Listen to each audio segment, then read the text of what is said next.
Saturday, 16 January. Dearest Suzie, I finally got 2 letters from you today, and I was glad to get them. I'm glad Mickey came to see you, and I hope he enjoyed himself.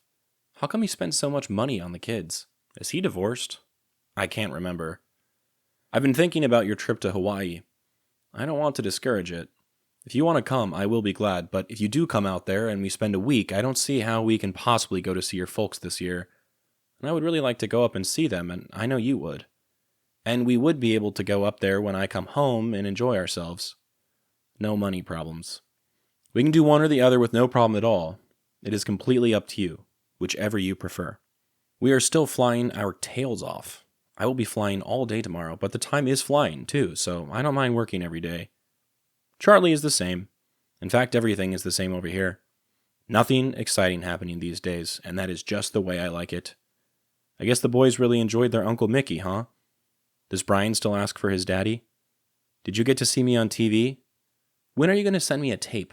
I look for one every day. I miss you all very much and love you very much. Sincerely, Bill. Today, I'd like to talk about photography, specifically film photography. This was how Popi took all of his photos, by using a 35mm film camera. Taking a photo with a 35mm film camera is a beautiful blend of art, mechanics, and science, and it's important to understand the physical photo-taking process so we can better comprehend what Popi accomplished as a photographer. If we were to track how real life becomes a picture, we'd start at the lens, which is the eye of the camera. It gathers light from your chosen scene. This light passes through layers of precisely arranged glass elements which direct photons to converge on film at the back of the camera. The amount of light which enters your camera is controlled by adjusting the aperture, which is a diaphragm within the lens that opens and closes to create a circular hole.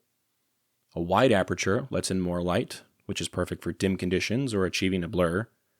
A narrow aperture reduces the light but increases the depth of field, keeping the entire scene sharp and detailed. The volume of light alone isn't enough to capture a moment. The duration of its exposure to the film must also be controlled. This is done by the shutter. The shutter is like a curtain that rests in front of the film, blocking light until the shutter button is pressed. When a photo is taken, the shutter briefly opens to allow light in to hit the film, then quickly closes again. The length of time it stays open is called the shutter speed. Faster speeds, such as 1/1000th of a second, are ideal for freezing fast motion.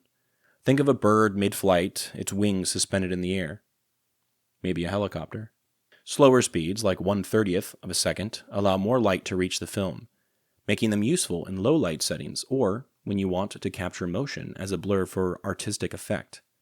Slower speeds require a steady hand or a tripod to avoid unwanted shake. As light enters the camera, it finally reaches the film, which is a thin strip of plastic coated with a light-sensitive emulsion. This emulsion contains microscopic silver halide crystals. These crystals react chemically when exposed to light, recording the intensity and pattern of the light that hits them. Bright areas of the scene cause more of the crystals to change, while dimmer areas affect fewer crystals. At this stage, the image is invisible, existing only as a latent image, a kind of hidden map of light and shadow. The sensitivity of the film to light is called ISO. Lower ISO films, like a rating of 100, require more light but produce finer grain, while higher ISO films, like a rating of 800, are more sensitive, but grainier. Once the shutter closes, the camera's internal mechanism advances the film. A small gear system winds the exposed frame into the spool and positions a fresh, unexposed frame in front of the shutter, ready for your next shot. But capturing the image on film is only the beginning. The latent image needs to be developed through a chemical process to bring it to life. In a dark room or specialized lab, the film is submerged in a developer solution. This chemical reacts with the exposed silver halide crystals, transforming them into metallic silver particles.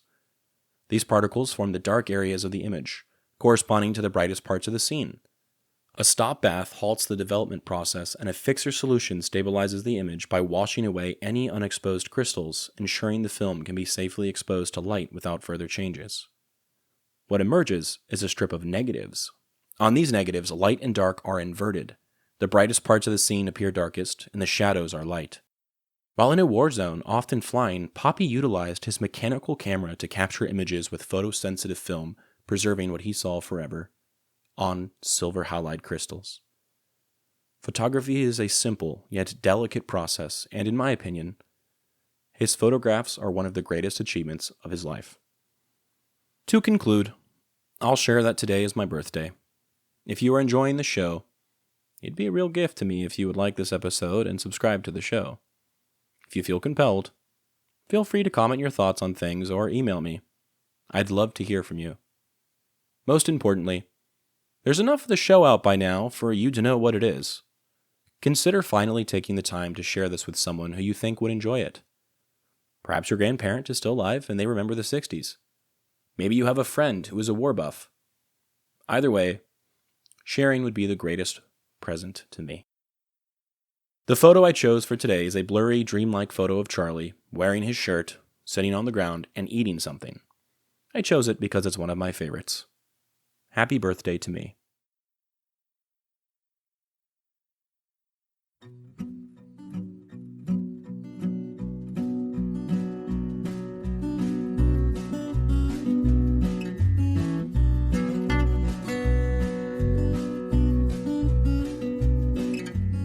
I'm Alex Lowie, and I hope you have enjoyed listening to this episode of Dearest Suzie, and receiving messages from the past that my Popi wrote exactly 60 years ago.